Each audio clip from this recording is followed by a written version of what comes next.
আমাদের শিক্ষা ব্যবস্থার বিশাল অংশ যারা জেনারেল শিক্ষায় শিক্ষিত, আমাদের ওই ভাইদের শিক্ষা কারিকুলাম সিলেবাস শুরু থেকেই সাজানো ছিল কোরআন শূন্য করে, কোরআনকে গুরুত্বহীন করে।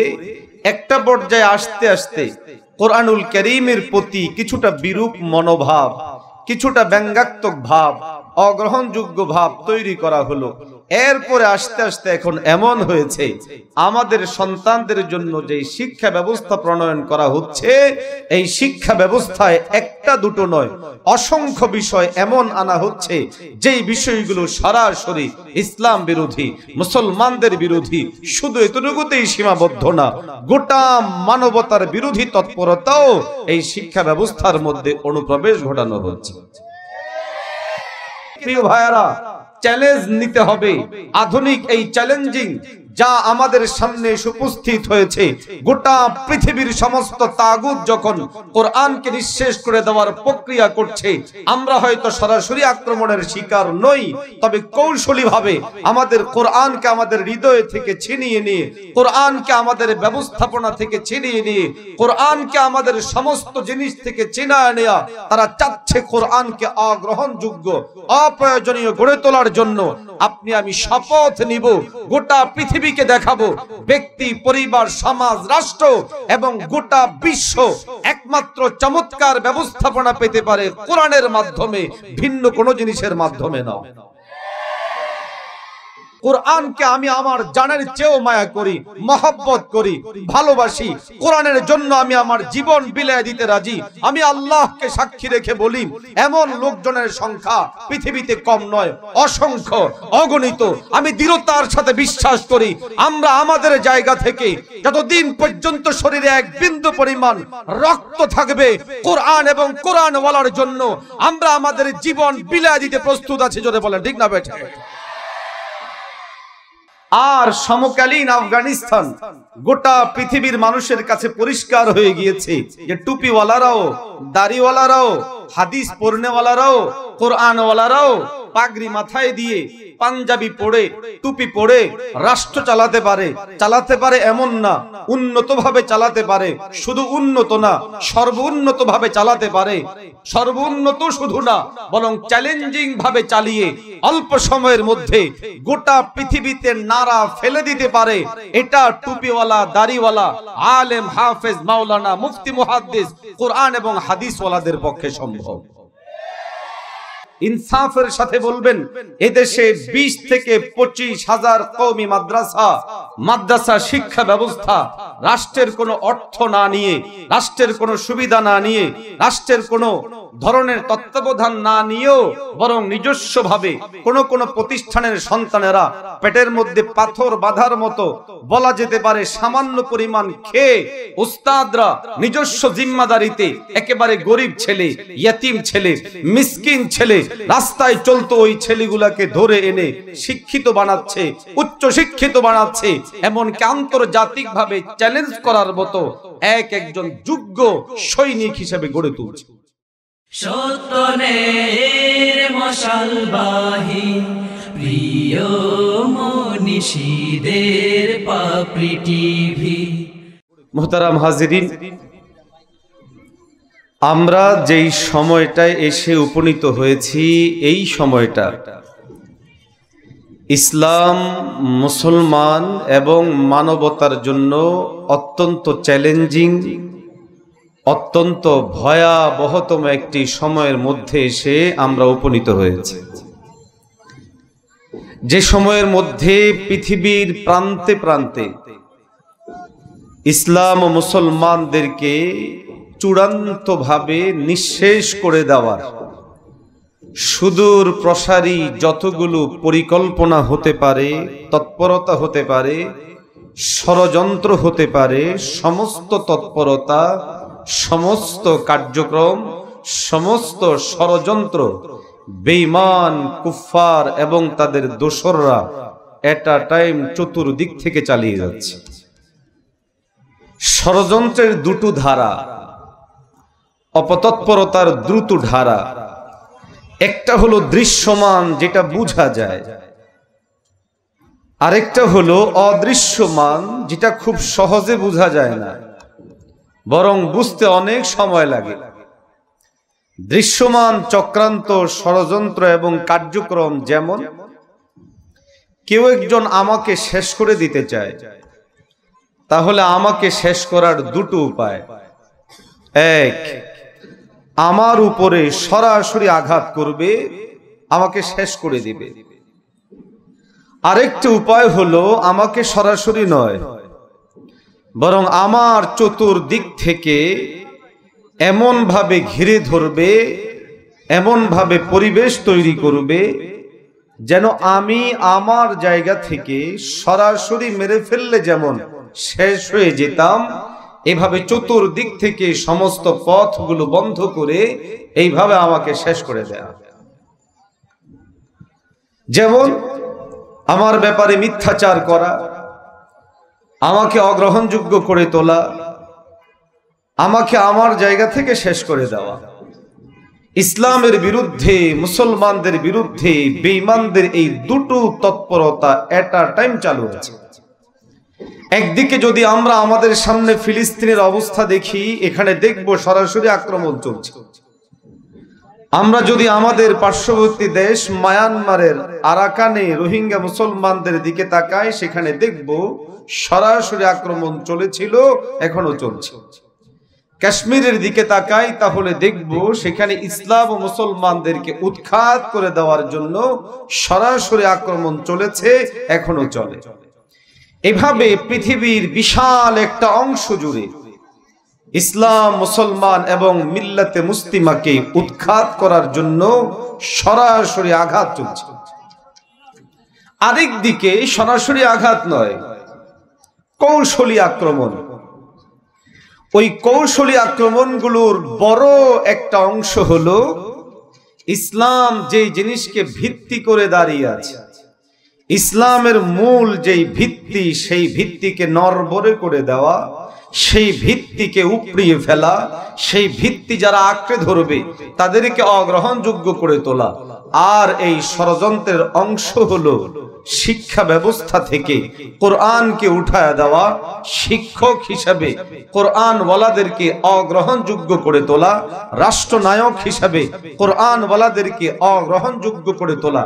প্রথম ষড়যন্ত্রটা আমরা অনেকেই উপলব্ধি করি, বুঝি, এর ব্যাপারে আমরা জাগ্রত হই, বিপ্লবী হই, বিদ্রোহ করি, আন্দোলন করি, সংগ্রাম করি, উম্মাহকে বুঝাতে পারি দেখো আমাদের ভাইদেরকে মারছে, উম্মাহকে বুঝাতে পারি দেখো আমাদের কোরআনকে জ্বালিয়ে দিচ্ছে, মানুষকে বুঝাতে পারি দেখো ইসলামের বিরুদ্ধে গভীর ষড়যন্ত্র করছে। কিন্তু দ্বিতীয় যেই ষড়যন্ত্রটা, যেখানে কৌশলে ইসলামকে নিঃশেষ করে দেওয়ার পায়তারা করা হয়, এটা বুঝতেও সময় লাগে, বুঝাতেও সময় লাগে, প্রক্রিয়াজাত করতেও সময় লাগে, সংগ্রাম তৈরি করতেও সময় লাগে, আর এর ফাঁকে বেঈমানরা তাদের কাজগুলোকে চালু করে দেয়। এই জন্য আমাদের দরকার খুব সতর্কতা, আমাদের দরকার খুব সাবধানতা। বাংলাদেশে সহ গোটা ভারতবর্ষে কুফফারদের বড় একটা চক্রান্ত, ষড়যন্ত্র ছিল, আছে এবং আগামীতেও থাকবে শিক্ষা ব্যবস্থা নিয়ে। এই জন্য আমরা যদি তাকাই তাহলে দেখব আমাদের শিক্ষা ব্যবস্থার বিশাল অংশ যারা জেনারেল শিক্ষায় শিক্ষিত, আমাদের ওই ভাইদের শিক্ষা কারিকুলাম, সিলেবাস শুরু থেকেই সাজানো ছিল কোরআন শূন্য করে, কোরআনকে গুরুত্বহীন করে। একটা পর্যায়ে আসতে আসতে কোরআনুল কারীমের প্রতি কিছুটা বিরূপ মনোভাব, কিছুটা ব্যঙ্গাত্মক ভাব, অগ্রহণযোগ্য ভাব তৈরি করা হলো। এরপরে আস্তে আস্তে এখন এমন হয়েছে আমাদের সন্তানদের জন্য যে শিক্ষা ব্যবস্থা প্রণয়ন করা হচ্ছে, এই শিক্ষা ব্যবস্থায় একটা দুটো নয়, অসংখ্য বিষয় এমন আনা হচ্ছে যেই বিষয়গুলো সরাসরি ইসলাম বিরোধী, মুসলমানদের বিরোধী। শুধু এতটুকুতেই সীমাবদ্ধ না, গোটা মানবতার বিরোধী তৎপরতাও এই শিক্ষা ব্যবস্থার মধ্যে অনুপ্রবেশ ঘটানো হচ্ছে। একদিকে তাদেরকে গড়ে তোলা হচ্ছে এইভাবে টোটাল কোরআন শূন্য হবে। অপরদিকে দ্বীনি শিক্ষাগুলোর দিকে ফোকাস দেওয়া হচ্ছে এই বলে এখানকার যারা পড়ে তারা কোনো কাজের নয়, এখানকার যারা গড়ে ওঠে এরা দেশ ও জাতির জন্য বোঝা। এখানকার যারা পড়বে এদের মাধ্যমে দেশ ও জাতি কি পাবে? ফলে ওই শিক্ষাধারা থেকে যারা গড়ে উঠছে তারা হচ্ছে চরম বিদ্বেষী। আর এদিক থেকে আমাদের যারা পড়ছে অনেকেই আমরা ভুগি হীনমন্যতায়। কারণ মানদণ্ড হিসেবে আমাদের সামনে দাঁড় করানো হচ্ছে অর্থকে, জাগতিক সম্মানকে, ক্ষমতাকে এবং জাগতিক যে বস্তুগুলো আছে এগুলোকে। ফলে আমাদের অনেক সন্তানরাও মাদ্রাসায় পড়ে, মাদ্রাসায় পড়ায়, কোরআন পড়ে, কোরআন পড়ায়, কিন্তু হৃদয় দিয়ে ইসলামকে ধারণ করা, লালন করা, ইসলামকে তার আপন জায়গায় নেওয়ার মতো যেই প্রক্রিয়া সেই জায়গায় তারা পৌঁছে না, বরং হীনমন্যতার কারণে ডানে বামে ছুটে অনেক সময়ে অনেক হাফেজে কোরআন লাইনচ্যুত হয়, অনেক আলেমে দ্বীন বিচ্যুত হয়, অনেক মুফতি মুহাদ্দিস পর্যন্ত এই জায়গা থেকে ভিন্ন দিকে ছড়ায়া যায়। প্রিয় ভাইয়ারা, চ্যালেঞ্জ নিতে হবে। আধুনিক এই চ্যালেঞ্জিং যা আমাদের সামনে উপস্থিত হয়েছে, গোটা পৃথিবীর সমস্ত তাগুত যখন কোরআনকে নিঃশেষ করে দেওয়ার প্রক্রিয়া করছে, আমরা হয়তো সরাসরি আক্রমণের শিকার নই, তবে কৌশলী ভাবে আমাদের কোরআনকে আমাদের হৃদয় থেকে ছিনিয়ে নিয়ে, কোরআনকে আমাদের ব্যবস্থাপনা থেকে ছিনিয়ে নিয়ে, কোরআনকে আমাদের সমস্ত জিনিস থেকে ছিনিয়ে নেওয়া তারা চাচ্ছে কোরআনকে অগ্রহণযোগ্য, অপ্রয়োজনীয় গড়ে তোলার জন্য।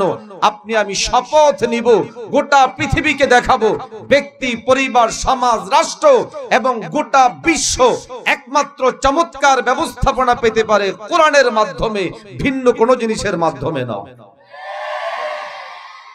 সে জিনিসগুলো বুঝানোর জন্য আগে নিজেদের বোঝা জরুরি, নিজেদের মন স্থির হওয়া জরুরি যে হ্যাঁ আমি যা পড়ছি, আমি যা পড়াচ্ছি, আমি যা শিখছি, আমি যা শিখাচ্ছি এটার ব্যাপকতা অনেক, গ্রহণযোগ্যতা অনেক এবং এটাকে কেন্দ্র করে এই বিশ্বে আলাদা একটা পরিবর্তন করা সম্ভব। শিক্ষা ব্যবস্থার মূল্যায়নের মানদণ্ড মাপকাঠি কি?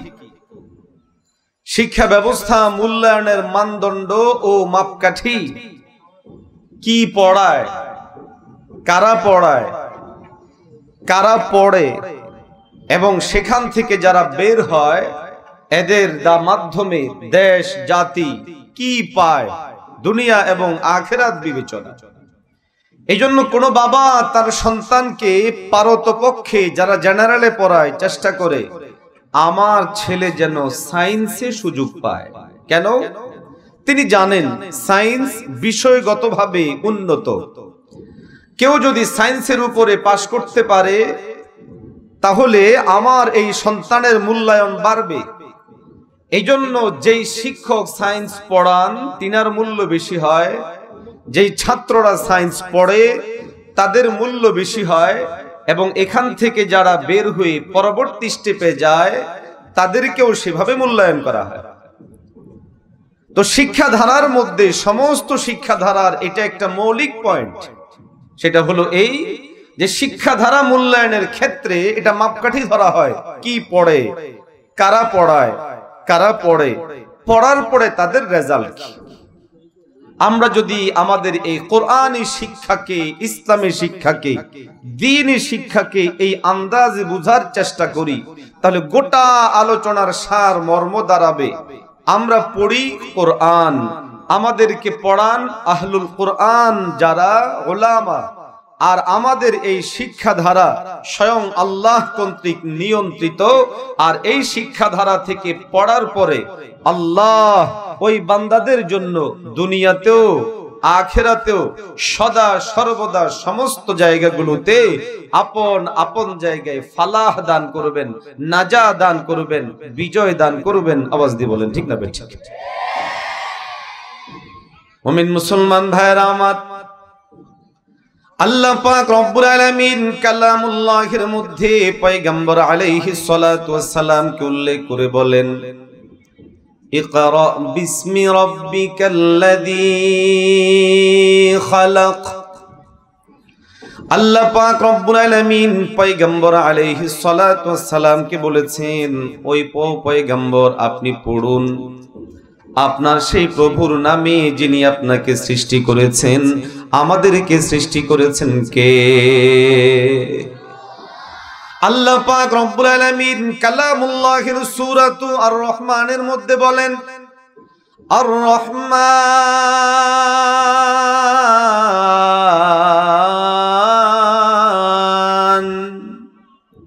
আল্লামাল কুরআন খালাকাল ইনসান আল্লামাহুল বায়ান। আল্লাহ পাক রব্বুল আলামিন নিজের পরিচয় দিয়ে বলেন, আর রহমান, আমি রহমান। রহমান হলেন আল্লাহ। রব বলেন, আমার কাজগুলোর মধ্যে প্রথম কাজ হলো এই আল্লামাল কোরআন, কোরআন শিক্ষা দেন কে?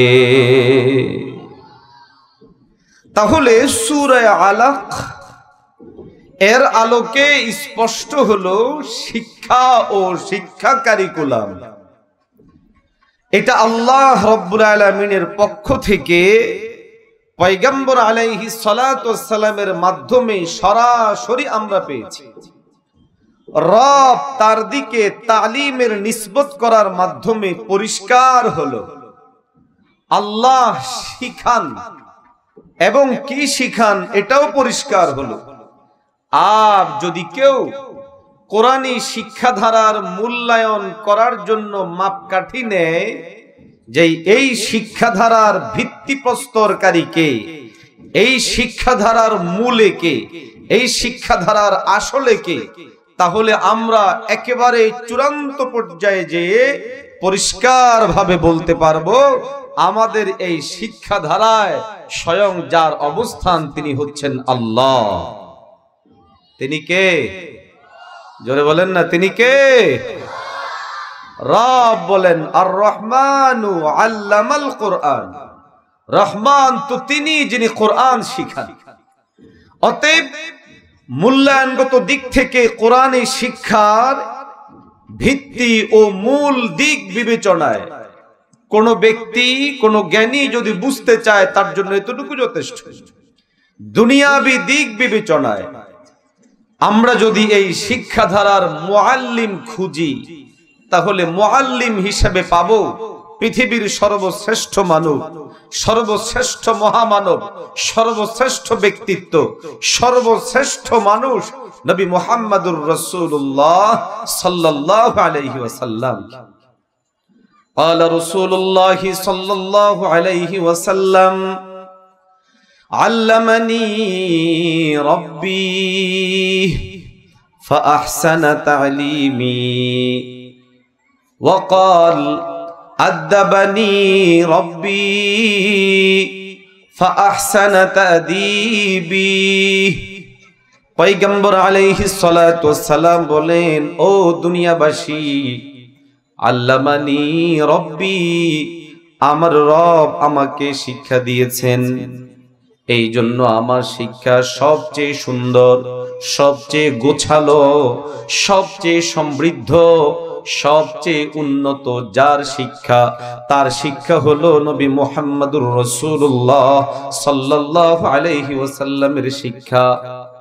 পয়গম্বর আলাইহিস সালাতু ওয়াস সালাম বলেন, আদাবানি রব্বি ফাআহসানা তাদিবি।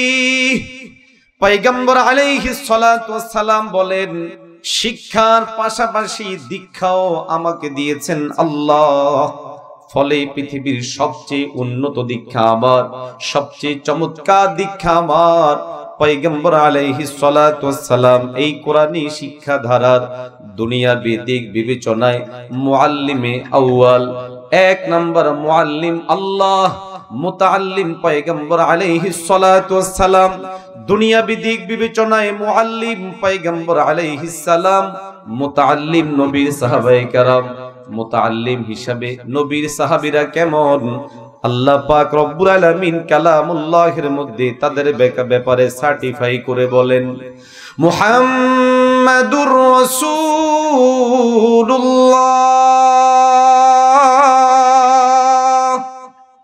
ওয়াল্লাযীনা মাআহু আশিদ্দাউ আলাল কুফফার রুহামাউ বাইনাহুম। আল্লাহ পাক রব্বুল আলামিন পয়গম্বর আলাইহিস সালাতু ওয়াস সালামকেও এই আয়াতে সার্টিফাই করেছেন মুহাম্মদ হলো রাসূল আমার, আর মুহাম্মদের যারা সঙ্গী সাথী আছে তাদের সার্টিফিকেটও দিচ্ছেন আল্লাহ। আল্লাহ পাক রব্বুল আলামিন বলেন, পয়গম্বর আলাইহিস সালাতু ওয়াস সালামের সাথে যারা সঙ্গী হিসেবে আছেন, যারা সাথী হিসেবে আছেন, আবু বকর, ওমর, উসমান, আলী সহ লক্ষাধিক সাহাবীর ব্যাপারে আল্লাহ পাকের সার্টিফাই হলো, ও দুনিয়াবাসী, পয়গম্বর আলাইহিস সালামের সঙ্গী সাথী যারা, তারা তাদের পারস্পরিক অত্যন্ত দয়াদ্র, অত্যন্ত মায়াময়, অত্যন্ত মহব্বতের আন্দাজে চলে। আর এদের বিপরীতে কাফের বেঈমানদের সাথে তারা বড় কঠোর। আল্লাহ পাক কালামুল্লাহের অন্যত্ব সার্টিফাই করে বলেন, রাদিয়াল্লাহু আনহুম ওয়া রাদু আনহু। আল্লাহ বলেন রাদিয়াল্লাহ,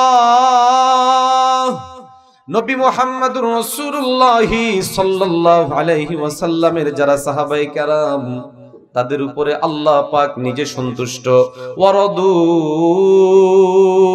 আনহু, আর নবীর সাহাবায়ে কেরাম যারা, তারাও আল্লাহ পাকের উপরে সন্তুষ্ট।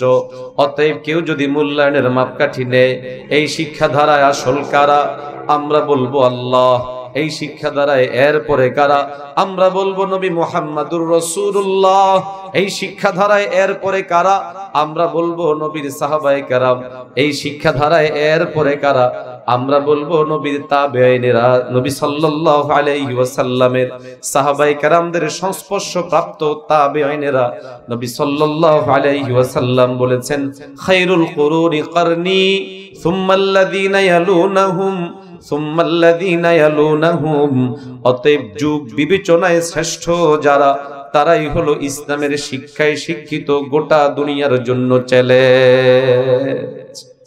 সারা দুনিয়ার মানুষ যদি এই মাপকাঠিগুলোকে সামনে রেখে একে একে করে মাপার চেষ্টা করে, বুঝার চেষ্টা করে, তো তারা তাদের জায়গা থেকে এই সিদ্ধান্ত উপনীত হতে বাধ্য যে কোরআনী শিক্ষার চেয়ে শ্রেষ্ঠ, কোরআনী শিক্ষার চেয়ে উন্নত, কোরআনী শিক্ষার চেয়ে সর্বোন্নত আর কোন শিক্ষা, আর কোন শিক্ষাধারা, আর কোন তৎপরতা হতে পারে না, পারে না, পারে না।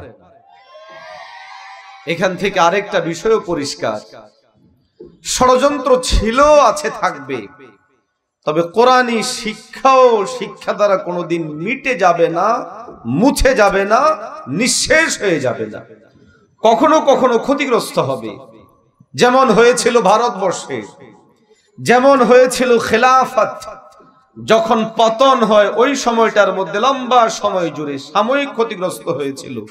ক্ষতি করার রূপ ছিল কোরআনুল কারীমের হাজার হাজার লাখ লাখ কপি এইভাবে এনে জ্বালায় দেওয়া।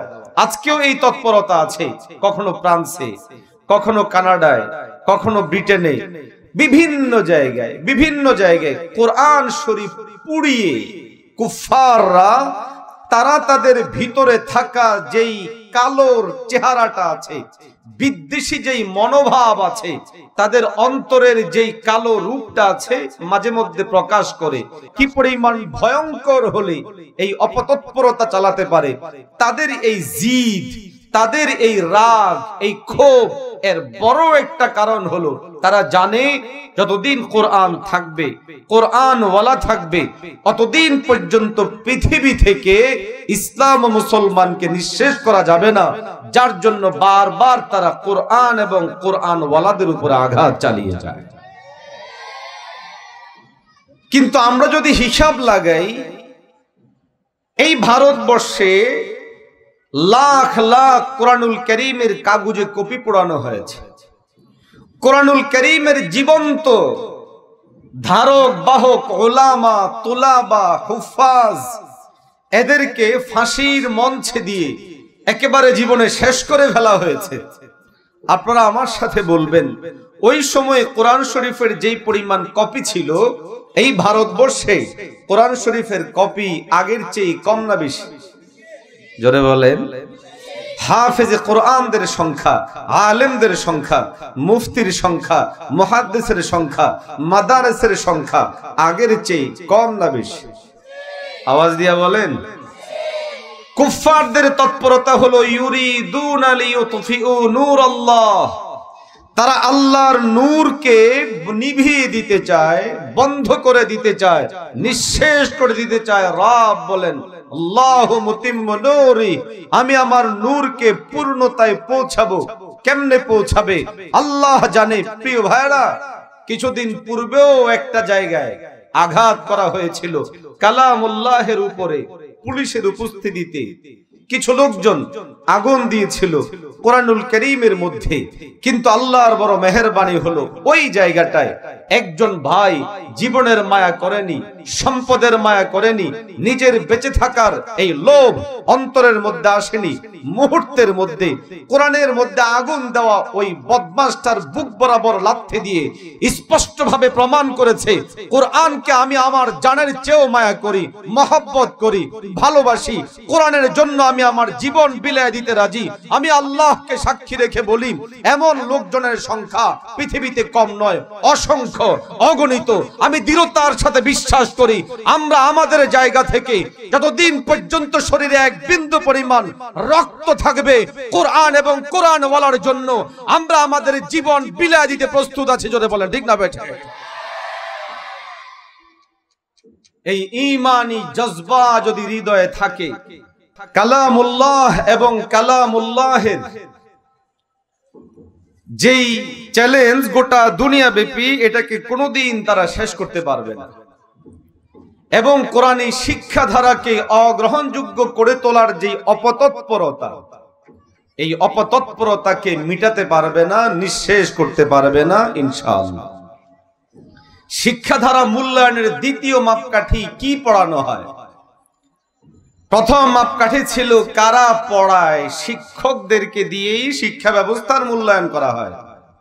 কোরআনী শিক্ষাধারায় যারা পড়ায়, একেবারে আল্লাহ থেকে শুরু করে নবী মুহাম্মদুর রাসূলুল্লাহ হয়ে আজকের দিনে আমাদের যারা শিক্ষক বৃন্দ আছেন, আমরা তাদেরকে সামনে রেখে দৃঢ়তার সাথে এই কথা বলতে পারি যে আমাদের শিক্ষকরা ব্যক্তিগত একান্ত কিছু ত্রুটি বিচ্যুতির বাহিরে এখনো পর্যন্ত পৃথিবীর শ্রেষ্ঠ সন্তান হলো আমাদের শিক্ষকরা, আমাদের উস্তাদরা। আওয়াজ দিয়ে বলেন ঠিক না বেঠিক?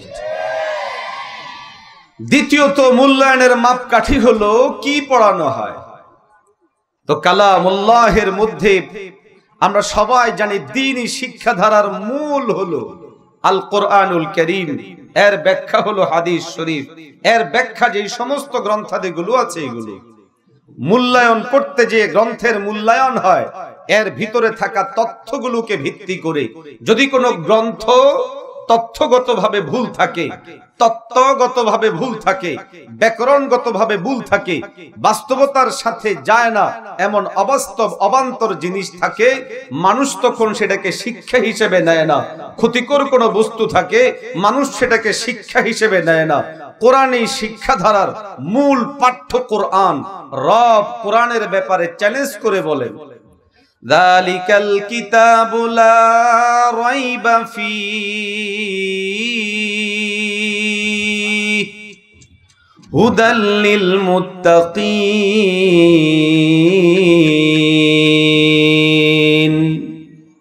মুমিন মুসলমান ভাইরা আমার, আল্লাহ পাক রব্বুল আলামিন কালামুল্লাহের মধ্যে বলেন, এই কিতাব হলো ওই কিতাব যেই কিতাবের মধ্যে কোনো সন্দেহ নাই।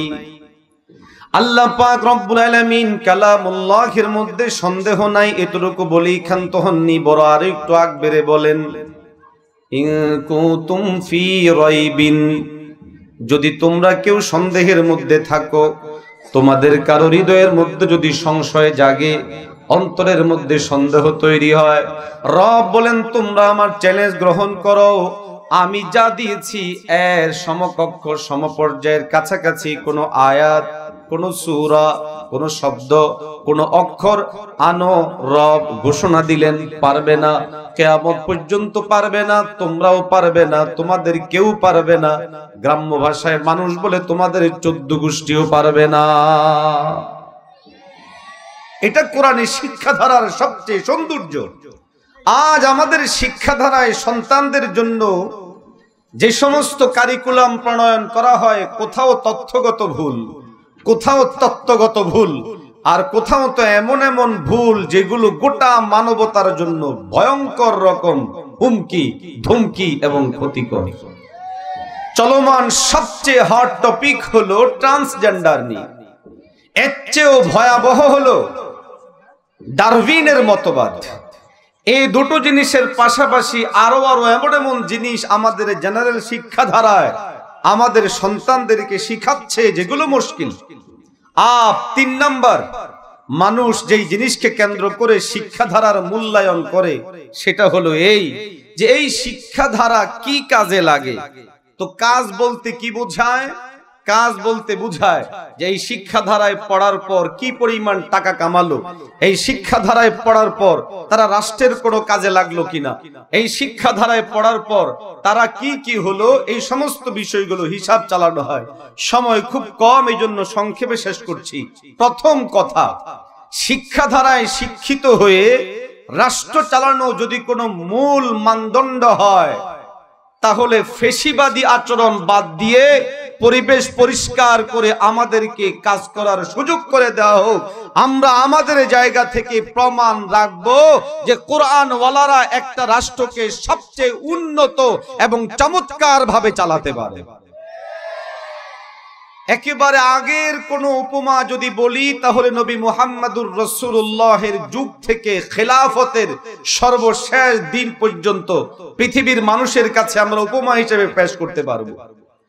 আর সমকালীন আফগানিস্তান গোটা পৃথিবীর মানুষের কাছে পরিষ্কার হয়ে গিয়েছে যে টুপিওয়ালারাও, দাড়িওয়ালারাও, হাদিস পড়নেওয়ালারাও, কোরআনওয়ালারাও পাগড়ি মাথায় দিয়ে পাঞ্জাবি পড়ে, টুপি পড়ে রাষ্ট্র চালাতে পারে এমন না, উন্নত ভাবে চালাতে পারে। শুধু উন্নত না, সর্বোন্নত ভাবে চালাতে পারে। সর্বোন্নত শুধু না, বরং চ্যালেঞ্জিং ভাবে চালিয়ে অল্প সময়ের মধ্যে গোটা পৃথিবীতে নাড়া ফেলে দিতে পারে। এটা টুপিওয়ালা, দাড়িওয়ালা, আলেম, হাফেজ, মাওলানা, মুফতি, মুহাদ্দিস, কোরআন এবং হাদিসওয়ালাদের পক্ষে সম্ভব। এখন বাকি আমাদেরকে যদি সুযোগই না দেওয়া হয়, তাহলে একদিকে বলা হচ্ছে কি কাজে লাগে, আর একদিকে সুযোগ নেই। আমি ছোট্ট একটা উদাহরণ বলে আলোচনা শেষ করব। আমাদের দেশে মূল্যায়নের একটা মাপকাঠি হলো খেলোয়াড়েরা বিভিন্ন খেলায় বিশ্বের বিভিন্ন জায়গায় এক একজন খেলোয়াড় খেলতে যায়, রাষ্ট্র তাদের পিছনে অর্থ ঢালে, রাষ্ট্র বিভিন্ন মিডিয়ার মাধ্যমে তাদেরকে ফোকাস করে, বিভিন্নভাবে প্রমোট করে এবং তাদের পিছনে অর্থ, সময় সবকিছুকে ব্যয় করে গড়ে ওঠার জন্য প্রতিষ্ঠান ইত্যাদির ব্যবস্থাপনা করে। কিন্তু স্বাধীনতার পর থেকে অদ্যাবধি বাংলাদেশ যদি ওই প্রতিযোগিতামূলক জায়গাগুলোর দিকে তাকায়, তাহলে তারা স্বীকার করতে বাধ্য হবে এই জায়গায় আমাদের উল্লেখযোগ্য পরিমাণ কোনো জিনিস নাই। কিন্তু একটা জায়গায় আমাদের সন্তানরা স্বাক্ষর রেখেছে, তাদের মেধার স্বাক্ষর রেখে যাচ্ছে ওলামারা। তারা তাদের জায়গা থেকে দেশ ও জাতির জন্য কি করতে পারে, পৃথিবীর শত শত দেশকে পিছনে ফেলে বাংলাদেশের সন্তানেরা হিফজুল কোরআন প্রতিযোগিতায় বার 1 নাম্বার হওয়ার মাধ্যমে প্রতিযোগিতামূলক তৎপরতায় মাদারেসের সন্তানরা অংশগ্রহণ করে দেশের ভাবমূর্তিকে সর্বোচ্চ পরিমাণ উন্নত করেছে। সর্বশেষ যেই কথা বলে শেষ করব সেটা হলো এই, দ্বীনি শিক্ষার ব্যাপারে বড় একটা আওয়াজ হলো কি লাভ হয় এদেরকে দিয়ে। প্রিয় ভাইয়েরা, কি লাভ হয় এটা যদি আপনারা নিবিড়ে ইনসাফের সাথে বিবেচনা করতেন, তাহলে এদেশের প্রত্যেকটা প্রত্যেকটা দ্বীনি প্রতিষ্ঠানকে আপনাদের দায়িত্ব ছিল জাতীয় পর্যায়ে পুরস্কৃত করা। কেন? রাষ্ট্রের একটা মূল কাজ সেটা হলো এই যে নিরক্ষরদেরকে অক্ষর জ্ঞান দেওয়া, যারা পড়াশোনা জানে না তাদেরকে পড়াশোনা করানো, যাদের শিক্ষা নাই তাদেরকে শিক্ষিত করা। প্রিয় ভাইয়েরা, আল্লাহকে ভয় করে ইনসাফের সাথে বলবেন, এদেশে 20 থেকে 25,000 কওমি মাদ্রাসা শিক্ষা ব্যবস্থা রাষ্ট্রের কোনো অর্থ না নিয়ে, রাষ্ট্রের কোনো সুবিধা না নিয়ে, রাষ্ট্রের কোনো ধরনের তত্ত্বাবধান না নিয়েও বরং নিজস্বভাবে কোন প্রতিষ্ঠানের সন্তানেরা পেটের মধ্যে পাথর বাঁধার মতো বলা যেতে পারে সামান্য পরিমাণ খেয়ে উস্তাদরা নিজস্ব জিম্মাদারিতে একেবারে গরিব ছেলে, ইয়তিম ছেলে, মিসকিন ছেলে, রাস্তায় চলতো ওই ছেলেগুলাকে ধরে এনে শিক্ষিত বানাচ্ছে, উচ্চ শিক্ষিত বানাচ্ছে, এমনকি আন্তর্জাতিকভাবে চ্যালেঞ্জ করার মতো একজন যোগ্য সৈনিক হিসেবে গড়ে তুলছে। পাপড়ি টিভি, হক্কানি ওলামায়ে কেরামের মুখপাত্র।